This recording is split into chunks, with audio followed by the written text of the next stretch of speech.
menyatukan hati untuk beribadah pada pagi hari ini. Mazmur 112 ayat 1 tertulis, Haleluya, berbahagialah orang yang takut akan Tuhan, yang sangat suka kepada segala perintahnya. Mari kita sama-sama pujikan dengan pujian yang terutama di dalam hidup ini.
Dengan sungguh hati, bawalah persembahan hidup kita di hadapan Tuhan, dan katakanlah, Kaulah segalanya.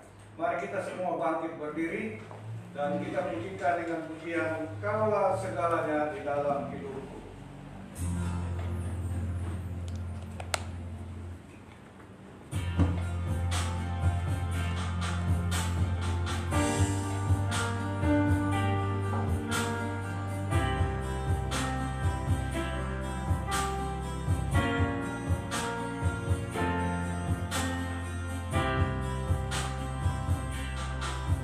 Bapa yang mengasihiku,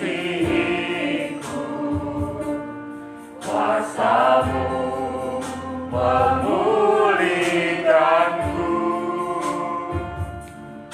hati yang baru Kau berikan,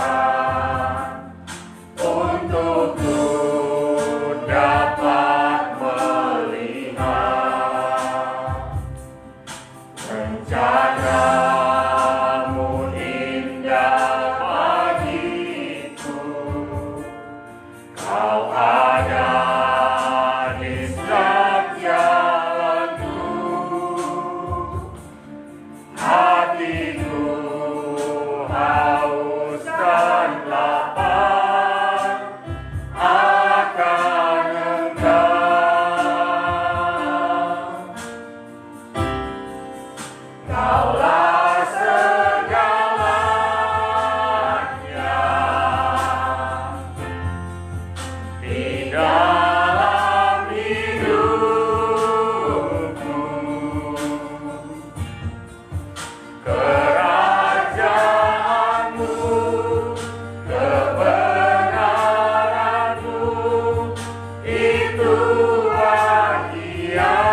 mengasihimu,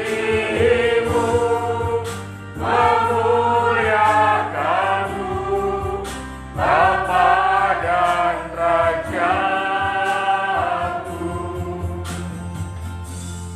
Kita habiskan ibadah ini. Pertolongan kepada kita adalah dalam nama Tuhan yang menjadikan langit dan bumi, yang tetap setia untuk selama-lamanya dan tidak meninggalkan perbuatan tangannya. Amin. Salam kasih, karunia, dan sejahtera dari Allah Bapa kita dan dari Tuhan Yesus Kristus menyertai saudara-saudara sekalian. Amin.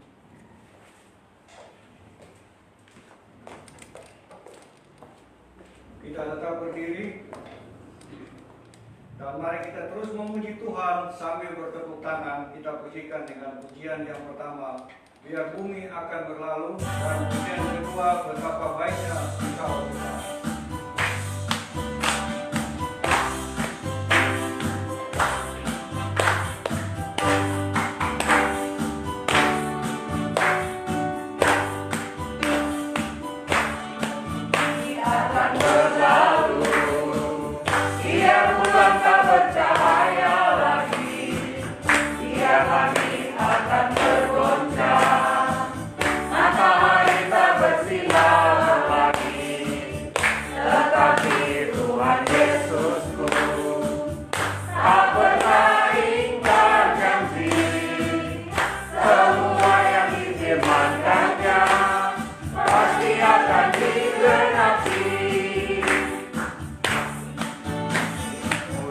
Akan berlalu, biar bulan tak bercahaya lagi, biar langit akan bergoncang, matahari tak bersinar lagi, tetapi Tuhan Yesusku tak pernah ingkar janji, semua yang difirmankannya pasti akan digenapi.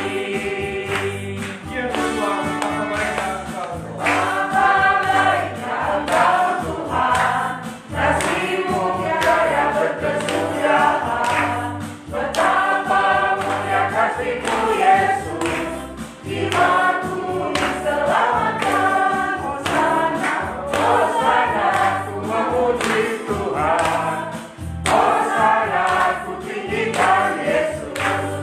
Hosana, Hosana, Hosana, Hosana, ku memuji Tuhan.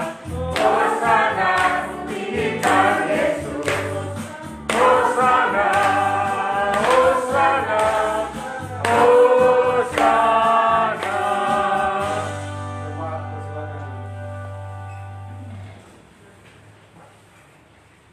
Kita bersandar dalam firman Tuhan yang terambil dari 1 Yohanes 1 ayat 9. Jika kita mengaku dosa kita, maka Ia adalah setia dan adil, sehingga Ia akan mengampuni segala dosa kita dan menyucikan kita dari segala kejahatan. Sebelum kita masuk dalam doa pengampunan, mari kita sama-sama pujikan dengan pujian jiwaku terbuka untukmu Tuhan.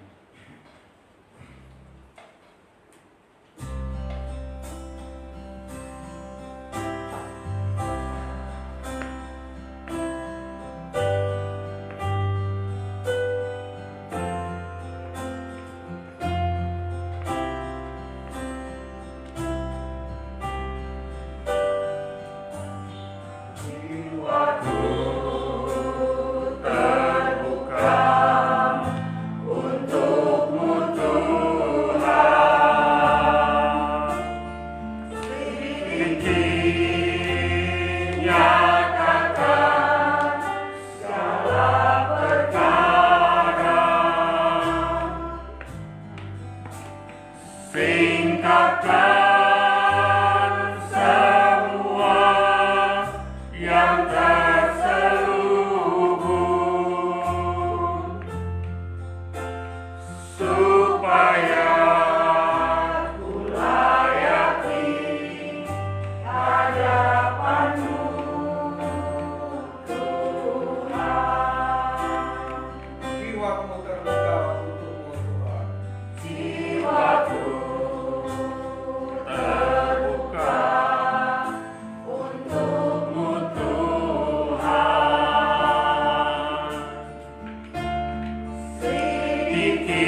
ungkapkan semua yang terselubung,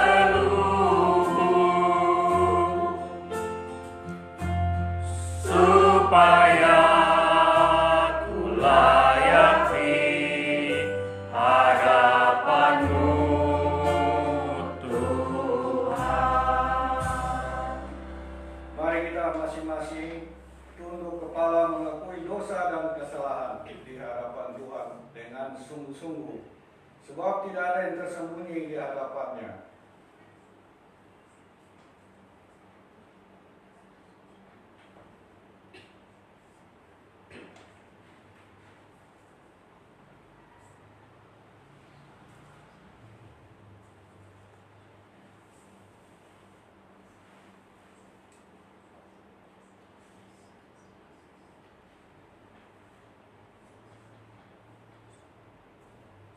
Kami tahu ya Bapa, Engkau adalah Allah yang Maha Kuasa, Maha Tahu.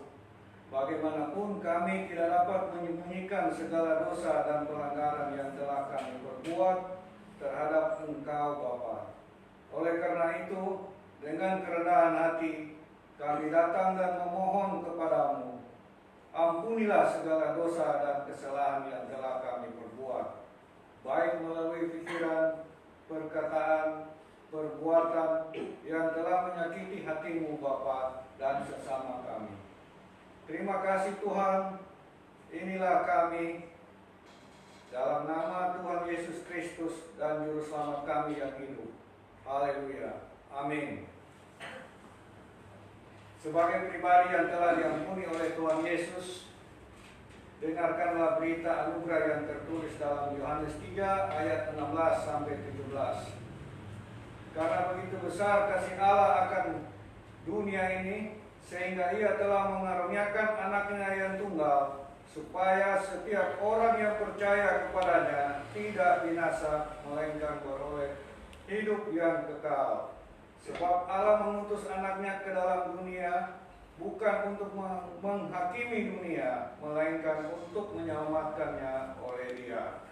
Mari kita bersyukur untuk anugerah Tuhan Yesus. Mari kita pujikan dengan pujian, kasih Yesus indah dalam hidupku.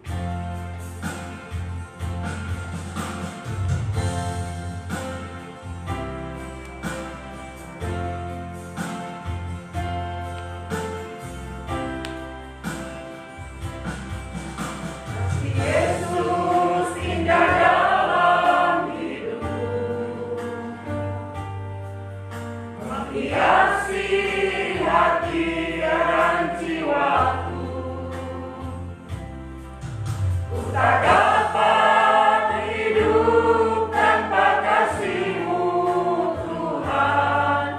Pegang tanganku sepanjang jalanku. Kasih Yesus mengalir dalamku, seperti sungai yang tak pernah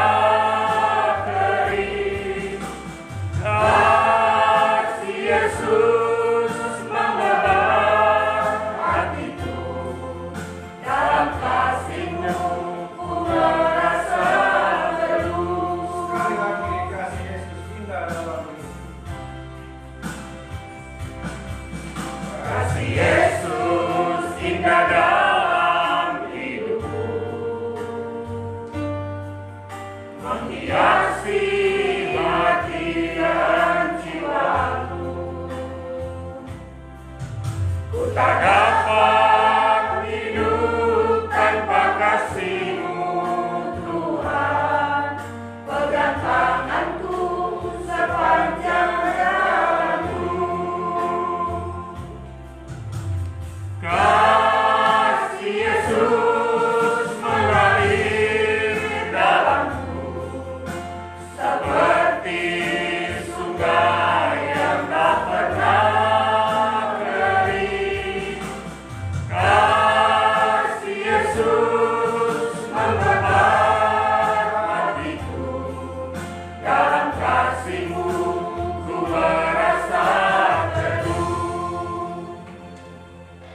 Tiba saatnya kita akan mendengarkan kebenaran firman Tuhan, dan kebenaran firman Tuhan ini akan disampaikan oleh Evangelis Merimo Mukalu. Dan untuk mempersiapkan hati kita, mari kita bangkit berdiri sambil kita pujikan dengan pujian Aku Percaya Ada Mujizat.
Diingatkan dan diteguhkan dengan kebenaran firman Tuhan, sehingga hati kami semakin percaya kepada Tuhan. Apapun situasi yang ada, Tuhan mengingatkan kami. Apapun kondisi yang kami hadapi, Tuhan menguatkan kami dengan firman. Buka hati kami semua Tuhan, untuk dituntun dengan kebenaran ini Tuhan. Pimpin hamba-Mu untuk boleh menyampaikannya dengan benar, sesuai dengan apa kata Tuhan. Biarlah Roh Kudus Tuhan mengubahkan kami, menguatkan kami, meneguhkan kami lewat firman. Di dalam nama Tuhan Yesus Kristus kami berdoa. Amin. Ya, silakan duduk.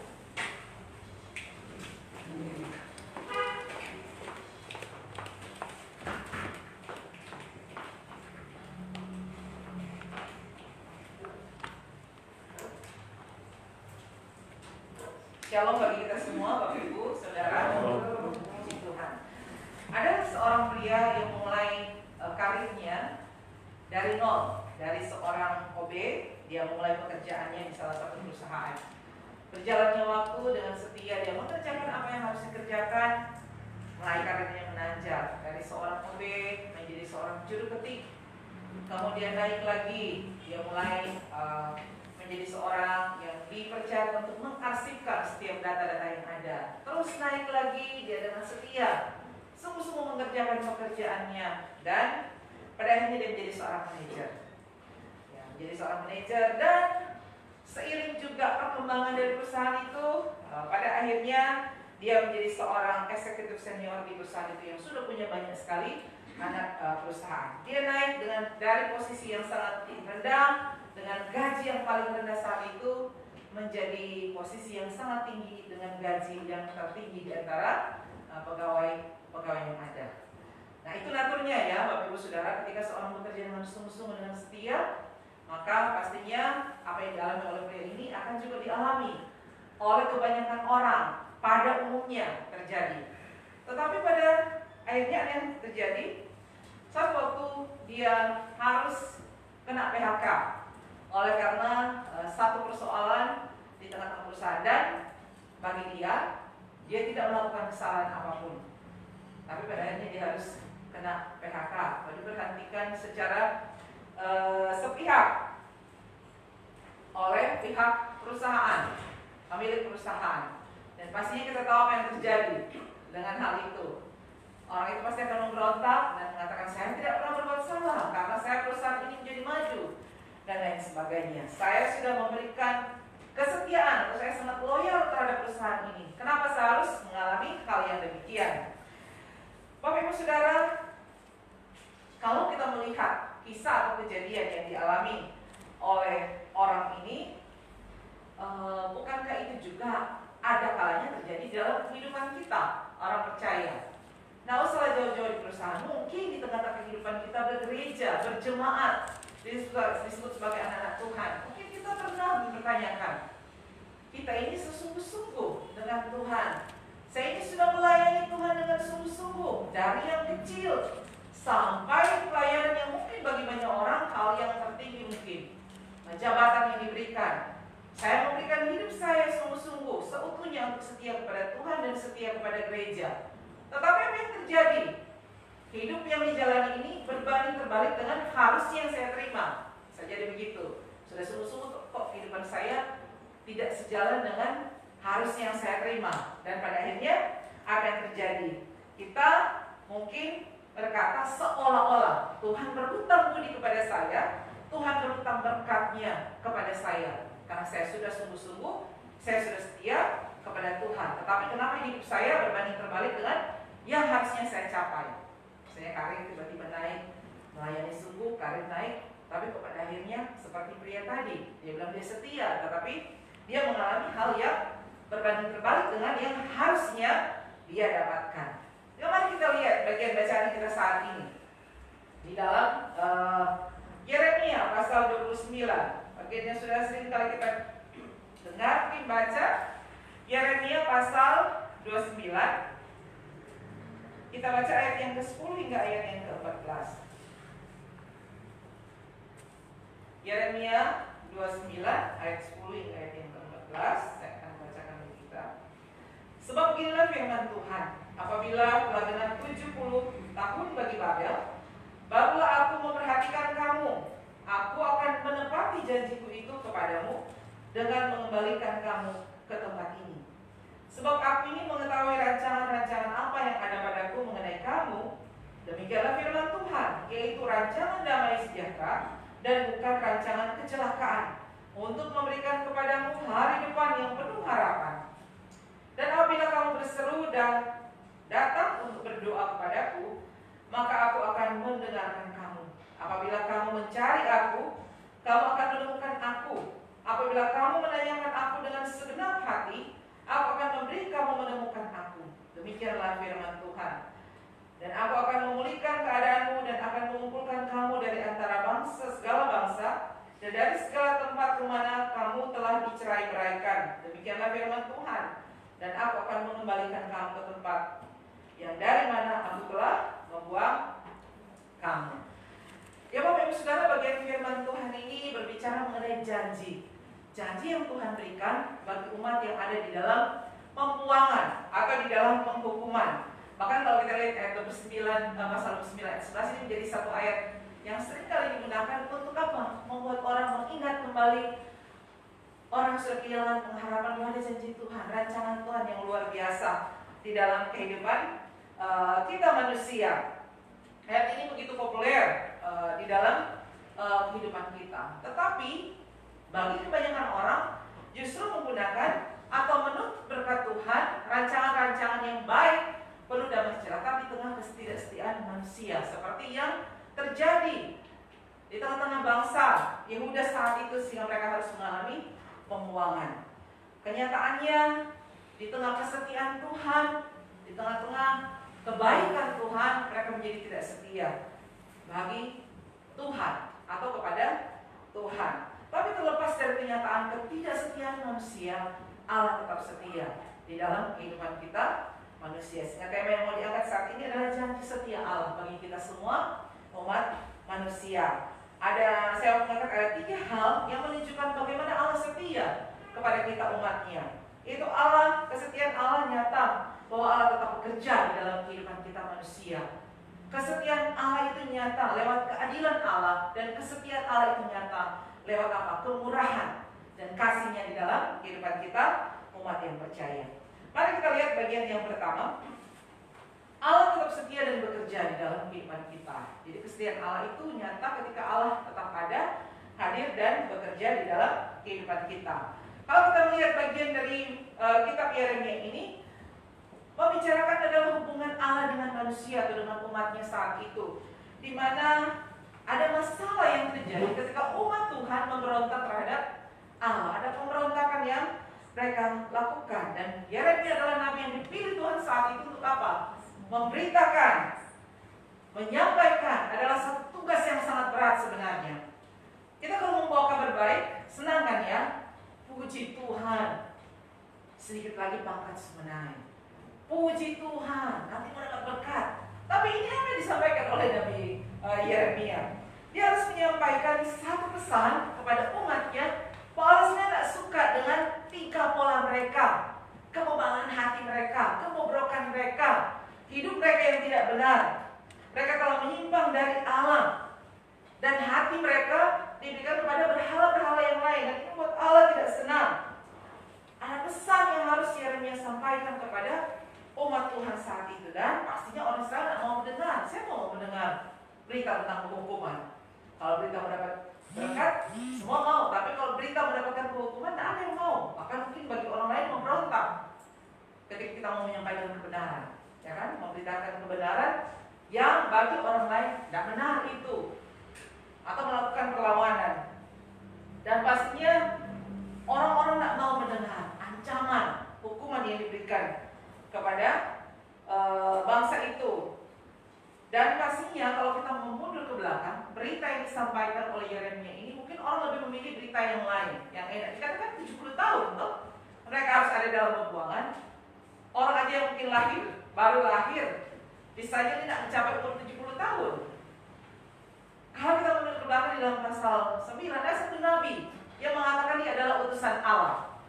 Dia menyampaikan bahwa dia adalah utusan Allah untuk memberitakan satu berita kepada umat Tuhan, yaitu Hanaya. Dia menyatakan bahwa dia adalah nabi. Tapi di kemudian hari nabi ini dikenal sebagai nabi palsu. Bahkan Allah menghukum dia, memberitakan kepada Yeremia, sampaikan kepada nabi itu, kamu akan mati dalam tahun ini juga. Karena apa? Dia memberitakan berita yang berbeda dengan kehendak Tuhan. Apa yang disampaikan? Kalau kita lihat bandingkan di dalam Yeremia 28 ayat 2 dan 3 dikatakan, beginilah firman Tuhan semesta alam Allah Israel. Aku telah mengatakan ke Raja Babel itu, dalam 2 tahun ini aku akan mengembalikan ke tempat ini segala sesuatu yang telah diambil dari tempat ini oleh Nebukadnezar Raja Babel, dan yang diangkutnya ke Babel. Ini perkataan dari Hanaya, ya, yang mengaku nabi Tuhan kepada umat Israel. Cuma 2 tahun katanya. Nanti akan dikembalikan lagi semua yang sudah diangkut dan dibawa ke Babel. Akan dikembalikan pokoknya semuanya. Ini kata Nabi Hanaya. Dan apa yang disampaikan oleh Nabi Yeremia? Ayat 10. Sebab inilah firman Tuhan, jika genap 70 tahun bagi Babel, barulah aku memperhatikan kamu. Aku akan menepati janjiku itu, akan mengembalikan kamu ke tempat ini. Kalau kita jadi orang Israel saat itu ya, bangsa itu, kita pilih yang mana? Yang 2 tahun atau 70 tahun? Kita pasti lebih mau percaya kepada yang singkat, yang instan, yang cuma sebentar. Siapa mau ada dalam penghukuman, pembuangan di waktu yang sangat-sangat panjang? Pasti dalam pikiran kita manusia adalah penderitaan dan kesusahan. lebih menggiurkan waktu yang jelas, waktu yang singkat yang harus dihadapi ada di dalam penderitaan dan pergumulan. Tetapi apa yang disampaikan itu bukan perkataan Tuhan. Bukan perkataan Tuhan. Perkataan Tuhan disampaikan lewat Nabi Yeremia. Sehingga Yeremia harus menghadapi situasi yang sulit, pemberontakan dari umat Tuhan yang harusnya berbalik ketika ditegur Tuhan. Nah, kalau kita tahu Nabi Yeremia ini dikenal sebagai seorang nabi peratap, ya. Dan menarik, ada dua seniman yang melukiskan kondisi daripada Yeremia ini. Ada salah satunya Michelangelo.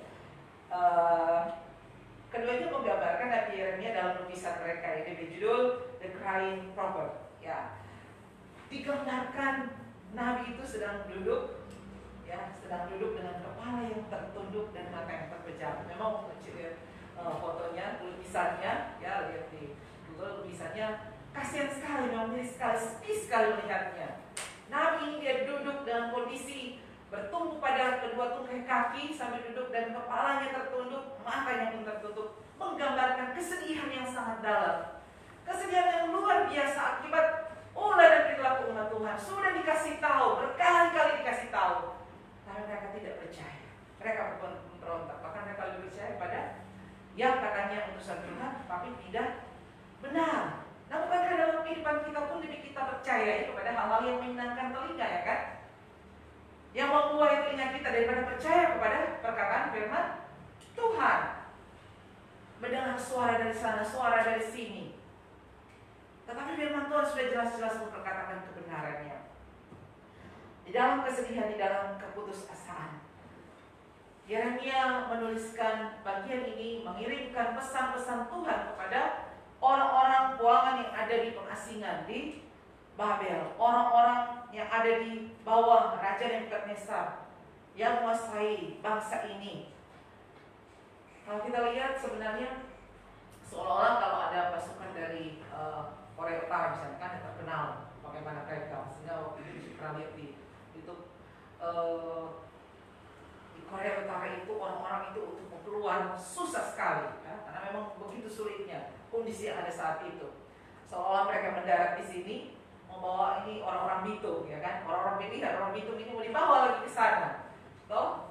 Akan dibawa ke sana, entah kapan akan dikembalikan lagi, ya kan? Entah akan dikembalikan. Tetapi ini hanya bilang cuma 2 tahun, tenang, sabar. Tapi yang bilang 70 tahun. 70 tahun. Ini sebenarnya kondisi yang mungkin membuat orang-orang terpanik. Masa sih sampai segitunya? Selama 70 tahun. Tetapi inilah surat Yeremia kepada orang-orang buangan. Artinya ada satu hukuman ilahi terhadap ketidaksetiaan mereka. Peringatan-peringatan bukan baru saat itu diberikan. Sudah diberikan jauh-jauh hari.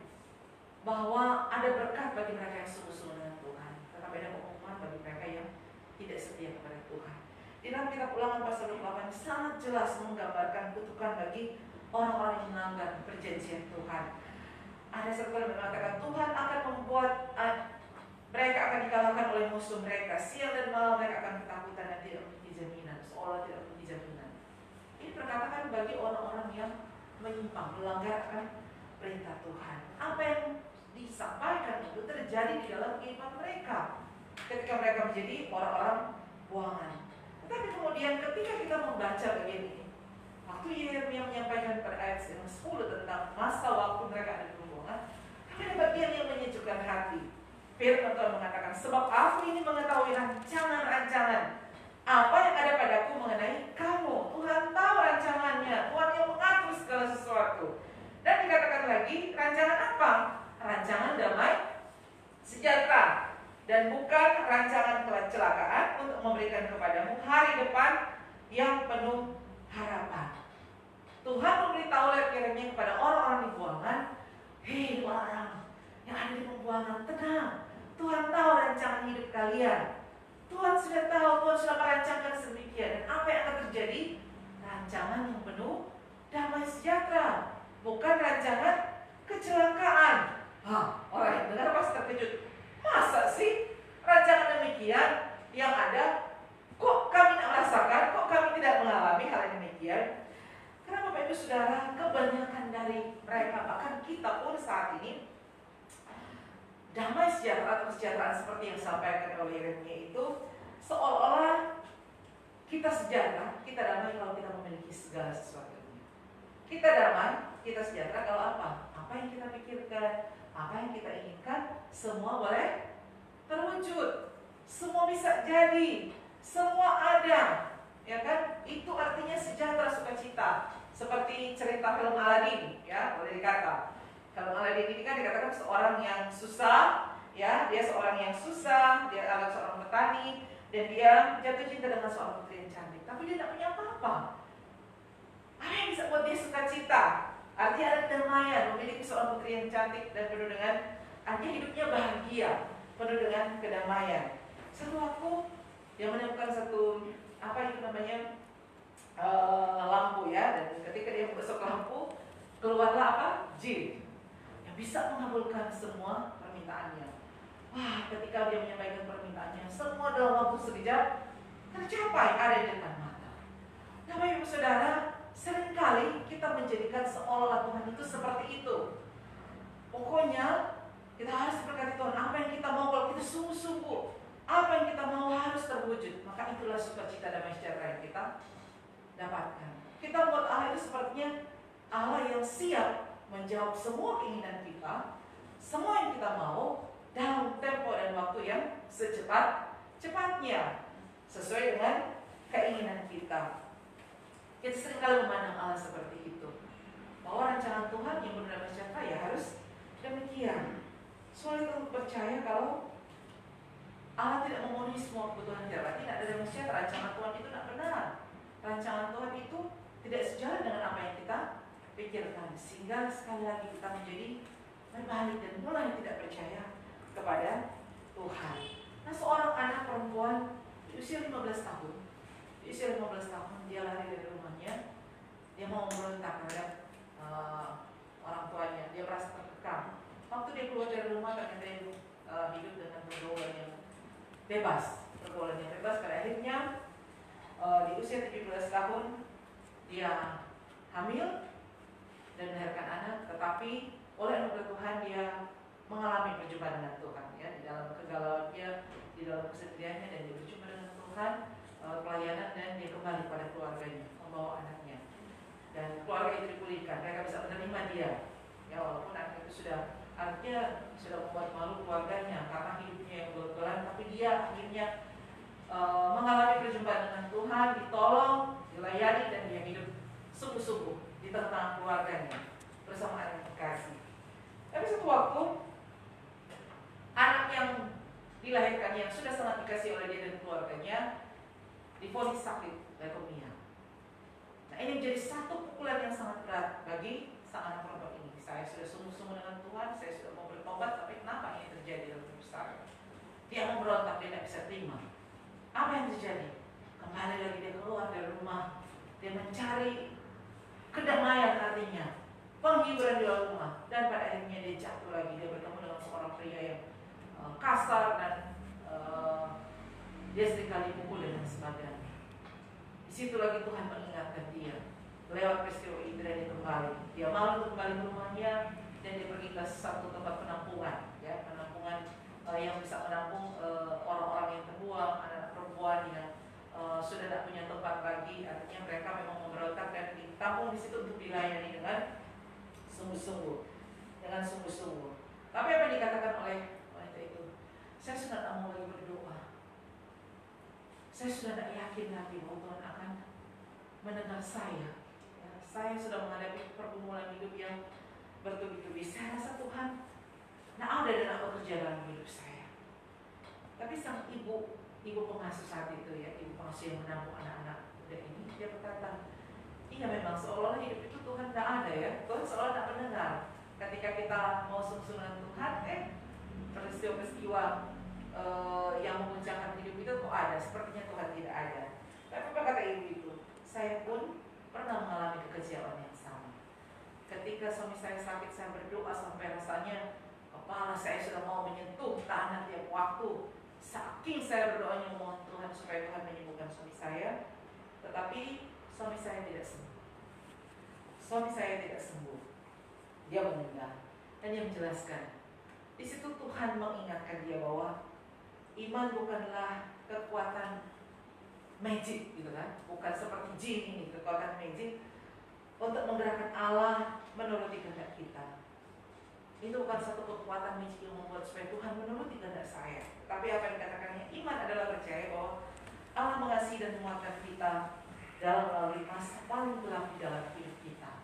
Dia ada di tengah-tengah kita dan dia sedang bekerja di situasi paling sulit dan paling gelap di dalam hidup kita. Dan dengan arahan Ibu Kudus tersebut yang menunjukkan iman yang sungguh pada Tuhan, ayah sama wanita ini, anak perempuan yang bernama Karen ini, ayahnya bertobat. Dan dia tahu bahwa dia tidak sendiri, ada Tuhan di dalam kehidupan kita. Apakah iman kita atau kesetiaan kita kepada Tuhan semakin lemah karena kita tidak memperoleh apa yang kita inginkan? Apa yang kita doakan dan merasa bahwa Tuhan kok tidak ada? Tuhan tidak hadir. Tapi mari kita mengingat perjalanan hidup dari para pejuang iman yang demi nama Tuhan mereka didera, mereka dihina, bahkan mereka mengalami penderitaan penganiayaan yang luar biasa. Tetapi mereka tetap ada dan setia kepada Tuhan. Apakah kita percaya bahwa Tuhan yang memegang kendali di dalam kehidupan kita, masa depan kita, sekalipun kita dalam kesulitan sekalipun, Tuhan yang memegang kendali dan Dia ada dan terus bersama-sama dengan kita. Roma 8 ayat 8 mengingatkan kita sekali lagi, ini menjadi ayat yang ketika kita awal membangun persekutuan ini bahwa Allah bekerja dalam segala sesuatu. Dalam segala sesuatu untuk apa? Mendatangkan kebaikan. Seperti firman Tuhan mengatakan, Tuhan tahu rancangan-rancangan yang terbaik bagi kita, mendatangkan damai sejahtera. Kemudian kesetiaan Allah diwujudkan lewat apa? Keadilan Allah, Allah yang adil. Ketika kita melihat bagian ini, bahkan mungkin secara lengkap kita membaca kitab Yeremia ini tentang Tuhan yang mengizinkan bangsa asing untuk datang, mengambil alih dan mengasingkan umat pilihannya, mengambil alih, mengasingkan atau membawa umat pilihannya. Seolah-olah tidak adil kan? Harusnya Tuhan turun tangan. Kan ini umat pilihan Tuhan. Sepertinya tidak adil. Tuhan menyuruh mereka, bahkan di dalam ayat yang ke-10 mengatakan, sebab beginilah firman Tuhan, apabila telah genap 70 tahun dan seterusnya aku akan menepati janjimu. 70 tahun. Di ayat 7 sebelumnya Tuhan mengatakan begini lewat Yeremia, tetapi carilah kesejahteraan kota tempat aku mengirim kamu ke pembuangan, dan berdoalah kepada Tuhan atas nama kota itu, karena dalam kesejahteraannya kamu akan menemukan kesejahteraan. Itu lebih luar biasa lagi. Ini bangsa asing yang terkenal kejam membawa bangsa ini keluar untuk diasingkan, dibawa ke tempat mereka.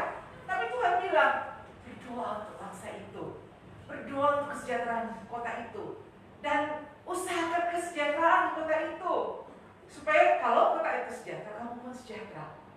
Ini kan berbanding terbalik. Harusnya kan Tuhan bilang, pokoknya harus begini, harus begitu. Tapi kenapa disuruh seperti itu? Kenapa disuruh harus berdoa untuk kesejahteraan kota? Kenapa harus disuruh untuk berbuat hal yang baik di kota itu supaya kota sejahtera, kamu pun sejahtera? Bapak Ibu Saudara, bukankah ini panggilan sebenarnya bagi bangsa itu, bagi umat Israel, ketika dia mau keluar bangsa itu, supaya apa? Mereka boleh menjadi saksi, bahwa mereka boleh menjadi role model kehidupan orang-orang yang sungguh-sungguh takut akan Tuhan di tengah bangsa-bangsa yang asing, bangsa-bangsa yang tidak percaya kepada Tuhan. Bahwa kehidupan mereka harus menjadi contoh nyata bagaimana umat yang takut akan Tuhan, percaya kepada Tuhan dan hidup benar di hadapan Tuhan. Dan ini yang Tuhan mau kepada mereka. Artinya bagi orang lain, mungkin Allah tidak adil. Harusnya Allah menyelamatkan mereka ketika mereka akan diangkut, dibuang ke tempat pembuangan. Tuhan mengembalikan mereka. Artinya Tuhan menahan orang-orang musuh ini. Tapi Tuhan berkata lain, Tuhan berkehendak lain, Tuhan bertindak lain. Yang berbanding terbalik dengan pikiran dunia, bukan? Tuhan membawa mereka keluar dan Tuhan bilang, berdoa untuk bangsa itu. Bayangkan kita harus dipisahkan misalnya dari keluarga, memilih orang-orang pilihan. Bangsa Babel itu memilih orang pilihan untuk dibawa ke pembuangan ke Babel. Harus terpisah dari keluarga, sanak keluarga, orang-orang dikasihi. Ya kan, ada yang tertinggal, ada yang dibawa. Dua-duanya menderita, yang tertinggal pun menderita, kesulitan. Tapi Tuhan bilang usahakan kesejahteraan.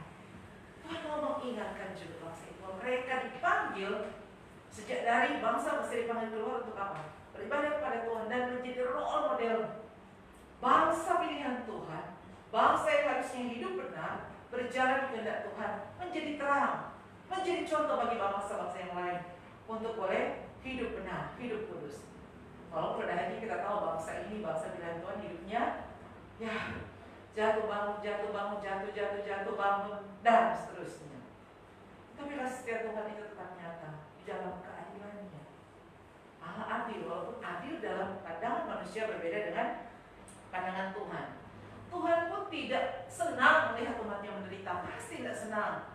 Bapak Saudara, saat saya menghukum anak, ya salah satu anak misalnya, menangis, sakit hati, ya kan? Hukuman yang diberikan, saya tahu dia menderita, artinya menderita dalam porsi yang masih bisa diterima, kan? Namanya orang tua, kan? Kalau dia sudah berbalik arah, kita menghukum.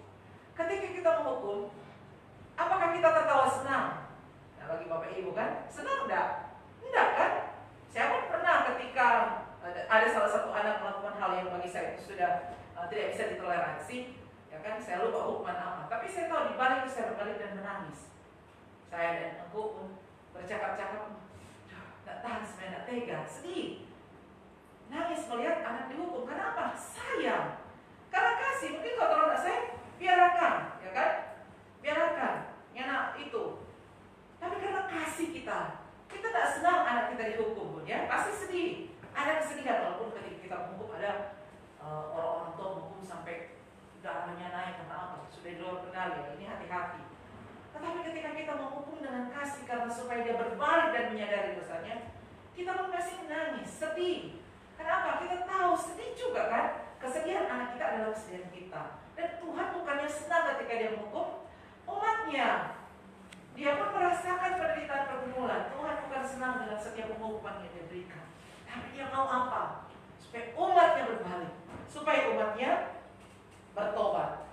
Di dalam kitab Yeskiel 33:11 mengatakan, aku tidak senang dengan kematian orang jahat, tetapi lebih kepada orang jahat itu berbalik dari jalannya dan hidup. Berbaliklah, berbaliklah. Itu yang Tuhan kehendaki. Sehingga Bapak Ibu Saudara, ketika kita pun ada waktu-waktu Tuhan mengingatkan kita lewat penghukuman atau ada pergumulan-pergumulan, ada situasi yang mungkin sulit yang kita hadapi, mari kita buka hati. Apakah Tuhan mengingatkan saya? Apakah Tuhan mendorong saya untuk mengingat kembali? Apakah saya sudah salah jalan yang saya pilih? Tapi bukan berarti Tuhan tertawa senang. Oh kan, sudah dibilang kan, Tuhan tertawa tertawa. Tidak.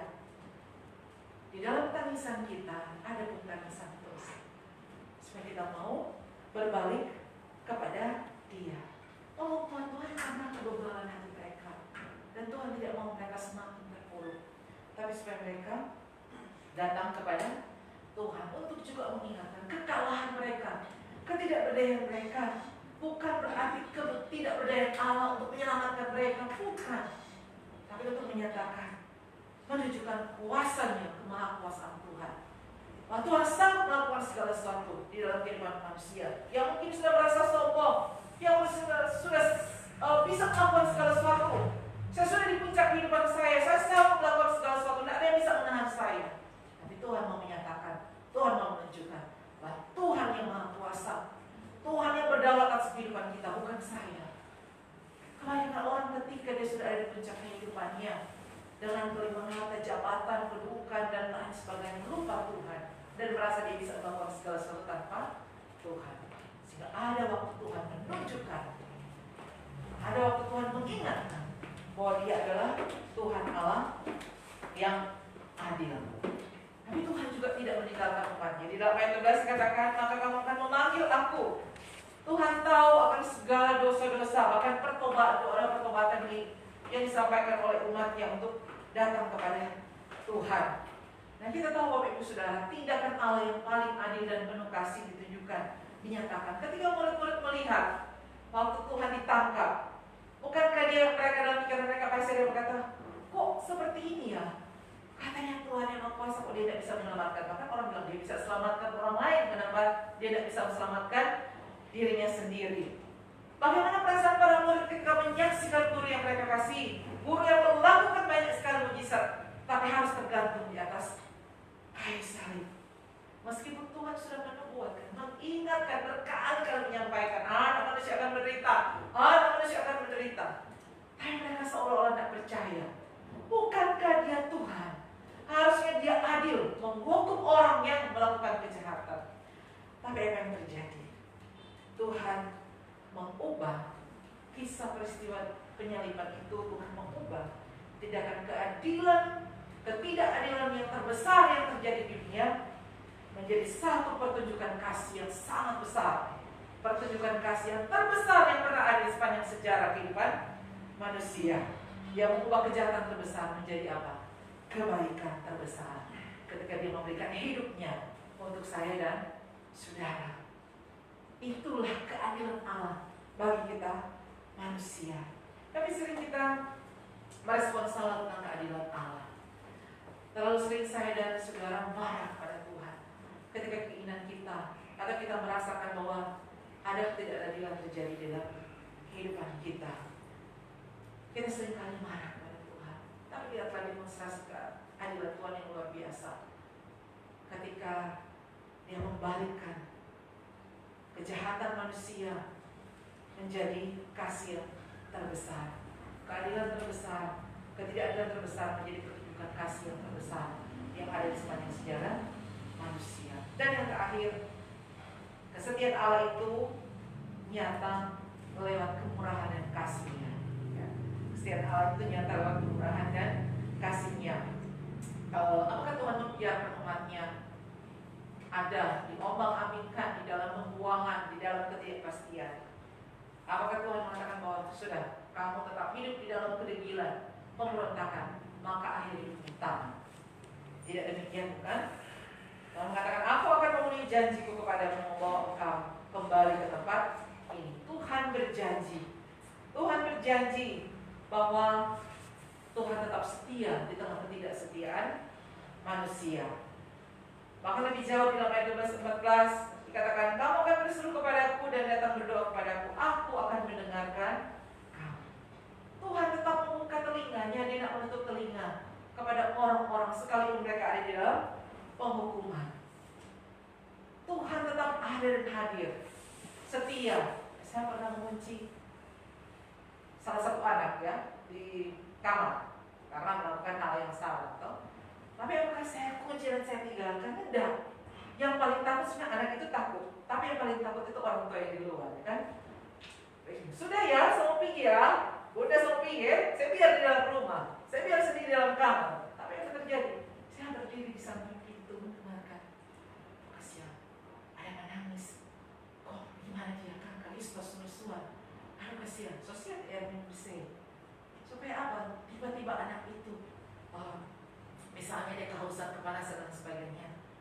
Orang tua itu ada di samping, mendengarkan. Ampun bunda, sudah bikin lagi. Cepat saya, sudah, Sonya mau bikin lagi, janji. Anda berulai mata, tetapi ketika saya membuka pintu, saya pun berulai mata, memeluk dengan penuh kasih. Maaf saya masih tetap saya. Begitulah Tuhan kita, Bapak Ibu Saudara. Bukan akhir, bukan tamat, tetapi pelukannya terus ada, siap menyambut kita. Tangisan kita adalah tangisan juga, penderitaan kita adalah permohonan Tuhan. Tapi Tuhan mau supaya apa? Kita berbalik kepada Dia. Karena kasih-Nya kepada kita, karena kasih-Nya Tuhan tidak bilang selesai, tamat, tidak. Tuhan mendengarkan, Tuhan membuka telinga, Tuhan mendengarkan setiap doa dan harapan kita. Tapi kita seringkali lupa, gini ya, kita seringkali begini, saya sering lihat juga ada beberapa, bukan kami. Mana kan pakai kacamata? Ada di mana? Ada di mana Julia? Akan cari akan. Tiba-tiba salah satu anak bilang, itu dan di kepala papi ada kacamata, ya kan? Bukankah sering juga ya? Kita mencari-cari kacamata, tapi ternyata ada di atas kepala. Ya, ingat-ingat ya, siapa yang sering taruh kacamata di atas kepala di sini? Ada trompet teman ya, sering kali taruh kacamata di situ. Apalagi kunci. Di mana kan itu kunci? Tidak tahu, ada di kantong lagi di bawah. Di mana KTP? Di mana dompet dan sebagainya? Bapak Ibu Saudara, kita seringkali lupa Tuhan ada, hadir dengan kasih-Nya dalam kehidupan kita. Tapi kita seringkali lupa dan abaikan. Padahal Dia ada dengan kita, selalu ada di dalam kehidupan kita dengan kasih-Nya. Tapi seringkali kita lupa. Kita terus mencari di mana Tuhan, mempertanyakan di mana Tuhan. Ketika saya dalam kesulitan, di mana Tuhan? Kenapa Tuhan? Kita tidak tahu Tuhan itu ada dan menyertai kehidupan kita. Tetapi seringkali kita lupa. Bapak Ibu Saudara, hanya dengan kasih-Nya, hanya dengan anugerah-Nya kita boleh ada sampai saat ini. Ada banyak kesulitan yang kita lihat di hadapan kita, di sekeliling kita, pergumulan yang berat dengan situasi yang ada saat ini. Tapi Tuhan itu terus ada karena kasih-Nya. Sekali kita berdoakan, Tuhan karena kasih-Mu, karena anugerah, terima kasih Tuhan. Hanya kasih karunia-Nya kita boleh ada bersama dengan keluarga kita. Hanya karena kasih-Nya kita masih bisa menikmati makan dan minum ketika ada dalam kesulitan, pergumulan, tantangan hidup ini. Dan masih banyak lagi daftar karena kasih Tuhan. Tapi yang terbesar karena kasih-Nya kepada saya dan saudara, Bapak Ibu Saudara, sehingga Kristus memberikan hidupnya bagi kita semua yang tidak layak. Tetapi menjadi pertanyaan lagi, apakah Kristus menjadi pribadi yang paling berarti dalam hidup kita atau yang lain? Sehingga kita merenungkan, apakah kita sungguh setia kepada Tuhan? Apakah kita sudah sungguh-sungguh setia kepada Tuhan dan mau berbalik kepada Dia? Mengingat bagian firman Tuhan bahwa rancangan Tuhan luar biasa, damai sejahtera, damai yang sesungguhnya, yaitu ketika kita hidup beriman kepada Dia dan hidup di dalamnya. Badai hidup boleh sendiri berganti dalam hidup kita, tetapi damai sejahtera Tuhan akan menyertai orang-orang percaya. Janda miskin yang ada di Safat, walaupun dia tidak kelimpahan, tapi Tuhan menyertai dia, mencukupkan. Seorang janda yang Tuhan Yesus katakan, ketika dia mampu memberikan persembahan yang terbaik kepada Tuhan di tengah ketidakmampuan, ketidakberdayaan, itu kan kesejahteraan sesungguhnya. Ketika kita masih ada di tempat ini mau beribadah, memberikan hidup kita kepada Tuhan di tengah banyaknya persoalan pergumulan hidup, bukan karena ada damai sejahtera daripada Tuhan menyertai kita. Itulah rancangan yang Tuhan berikan bagi kita. Kira kita tetap setia dan menjalani hidup ini dengan sukacita, damai sejahtera karena apa? Ada Tuhan yang menyertai kehidupan kita. Jangan pernah lepaskan iman kita, kesetiaan kita kepada Tuhan. Hiduplah terus di dalam takut dan gentar akan Tuhan, memperkenalkan hati Tuhan. Mari kita berdoa. Tuhan, terima kasih untuk firman-Mu. Tuhan, Engkau menyatakan kesetiaan-Mu, akan janji-Mu yang luar biasa bagi kami semua. Bahwa ada damai sejahtera sukacita akan menyertai kehidupan kami, umat yang sungguh-sungguh percaya dan setia kepada Tuhan. Teguhkan firman ini Tuhan bagi kami semua. Di dalam nama Yesus kami berdoa. Amin.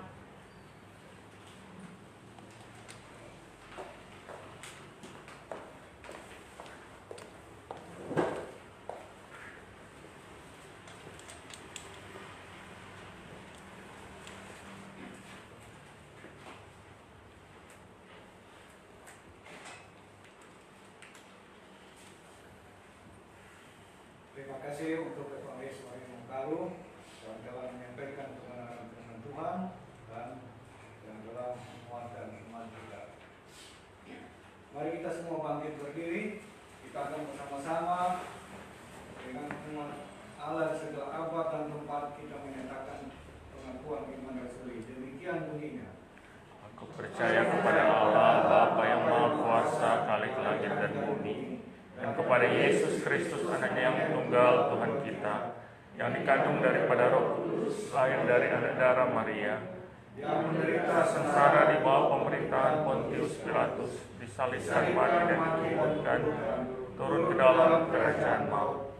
Pada hari yang ketiga bangkit pula dari antara orang mati, naik ke surga, duduk di sebelah kanan Allah Bapa yang Maha Kuasa, dan akan datang bersama menghakimi orang yang hidup dan yang mati. Aku percaya kepada Roh Kudus, Gereja yang kudus dan am, persekutuan orang kudus, pengampunan dosa, kebangkitan tubuh dan hidup yang kekal. Amin. Jemaat yang dikasihi Tuhan Yesus, saat ini kita akan mendengarkan persembahan pujian dari kaum wanita Agape Bitung. Silakan.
Terima kasih pujian dari kaum wanita GKRI Agape. Kiranya Tuhan Yesus memberkati.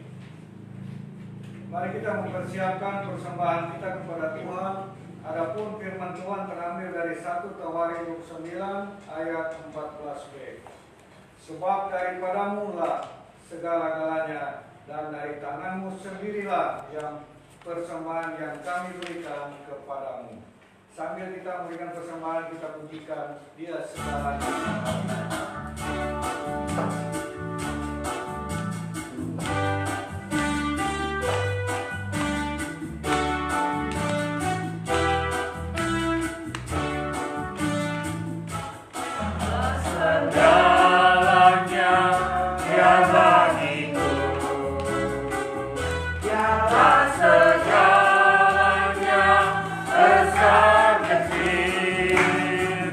Korbankan dirinya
menjalani hari-hari hidup yang Tuhan percayakan untuk kami yang lewati di hari-hari kemarin, hari ini, dan hari-hari yang akan datang. Terima kasih Tuhan. Kami juga bersyukur ada dalam perlindungan dan penyertaan Tuhan, dijauhkan dari setiap sakit, penyakit, kecelakaan, mara bahaya atas kehidupan kami. Bahkan terlebih di tengah-tengah pandemi virus corona, Tuhan melindungi, menyertai kami. Terima kasih Tuhan. Bahkan kami bersyukur juga Tuhan menyertai dan memberkati kami di tengah hidup, usaha, pekerjaan, studi anak-anak kami Tuhan. Kami bersyukur kepada-Mu Tuhan. Terpujilah Engkau. Dan kami bersyukur untuk pelayanan gereja ini hingga hari ini boleh Tuhan tuntun sertai. Terpujilah Engkau Tuhan. Dan kami bersatu hati berdoa biarlah Tuhan terus menolong, menyertai bangsa dan negara Indonesia Tuhan. Biarlah Tuhan melawat bangsa kami di tengah-tengah situasi pandemi, berdampak pada ekonomi, aktivitas masyarakat. Biarlah Tuhan lawatlah bangsa kami, pulihkan negeri kami. Kami memohon kepada-Mu hingga di Sulawesi Utara, hingga di Kota Bitung ini, Tuhan menolong, Tuhan melawat. Terima kasih untuk pandemi yang semakin berkurang. Kami bersyukur kepada-Mu dan terus Tuhan hingga benar-benar kami berharap berdoa kepada-Mu virus corona ini boleh berakhir. Dan terus memohon perlindungan Tuhan, tubuh jasmani kami semua, jemaat GKI Bitung, simpatisan yang ada, keluarga kami Tuhan dari paparan virus ini. Kami memohon belas kasih Tuhan. Berkati pemimpin-pemimpin bangsa kami untuk boleh bijaksana mengelola negara ini, provinsi ini, kota ini Tuhan. Terima kasih. Berkati saudara kami yang sakit karena terpapar pandemi ini Tuhan. Biarlah mereka yang sudah percaya kepada Tuhan sungguh-sungguh berharap kepada Engkau Yesus sebagai Tuhan dan Juru Selamat. Yang belum percaya kepada Engkau boleh melihat bahwa ada Tuhan yang memperhatikan, yang berbelas kasih kepada mereka. Kami menyerahkan ke dalam tangan-Mu. Terima kasih Tuhan. Para medis juga yang ada diberkati oleh Tuhan, dilindungi oleh Tuhan. Terima kasih Tuhan. Kami menyerahkan setiap kami juga dengan pergumulan-pergumulan kami masing-masing. Biarlah Tuhan melawat kami, baik di tengah keluarga, suami istri, orang tua dan anak, usaha pekerjaan, pendidikan anak-anak. Biarlah Tuhan menolong, Tuhan campur tangan Bapa di kehidupan kami, jemaat-Mu Tuhan. Kami memohon belas kasih Tuhan, berkati setiap usaha, setiap dari langkah-langkah kami, agar benar-benar kami juga boleh menikmati berkat-berkat Tuhan untuk menjalani hidup ini. Dan tolong kami, iman kami semakin kuat. Kalau ada begitu banyak tantangan hidup, kami terus berpegang kepada-Mu, kepada janji-janji-Mu, karena Engkau tetap setia dan menepati setiap janji-Mu Tuhan menurut waktu dan rencana-Mu Tuhan. Terima kasih Tuhan. Kami bersyukur dalam berkat kita boleh memberikan persembahan, berkati persembahan ini agar boleh dikelola dengan baik dalam pelayanan di gereja-Mu Tuhan. Terima kasih dan terus memberkati setiap jemaat Tuhan. Kami menyerahkan ke dalam tangan-Mu menjalani hari-hari di sepanjang minggu berjalan ini. Biarlah Tuhan melindungi kami, menyertai kami Tuhan semua, dijauhkan dari setiap kecelakaan mara bahaya dan dibuat berhasil apa yang kami kerjakan. Keluarga kami yang ada di luar daerah biarlah dilawat, diberkati oleh Tuhan, dijaga dan disertai oleh Tuhan. Terima kasih Tuhan. Terpujilah Engkau. Bersyukur untuk hamba firman-Mu. Biarlah Tuhan memberkati Cimeli di tengah-tengah pelayan dan keluarga. Berkati setiap pengurus yang ada, berkati semua yang boleh mengambil bagian dalam pelayanan. Kami menyerahkan ke dalam tangan Tuhan. Terima kasih Tuhan, terpujilah Engkau. Ini doa kami, ini syukur kami yang kami bawa hanya dalam nama Tuhan Yesus Kristus yang mengajar kami berdoa bersama-sama. Bapa kami di surga, nama kerajaan-Mu, Yesus di surga, berikan kami hari ini, dan kami akan segala kesalahan kami, jika mengucapkan salah kepada kami, dan jangan membuat percobaan, tapi lepaskan kami dari jahat, karena Tuhan punya kerajaan, kuasa dan kemuliaan sampai selama-lamanya. Amin.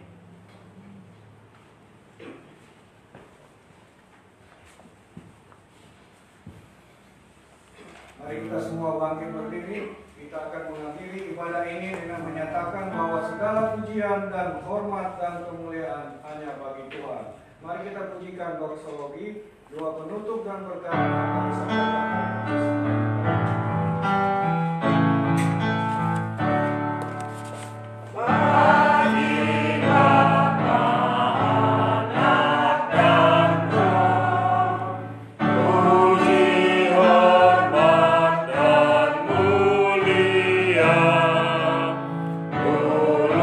Sekarang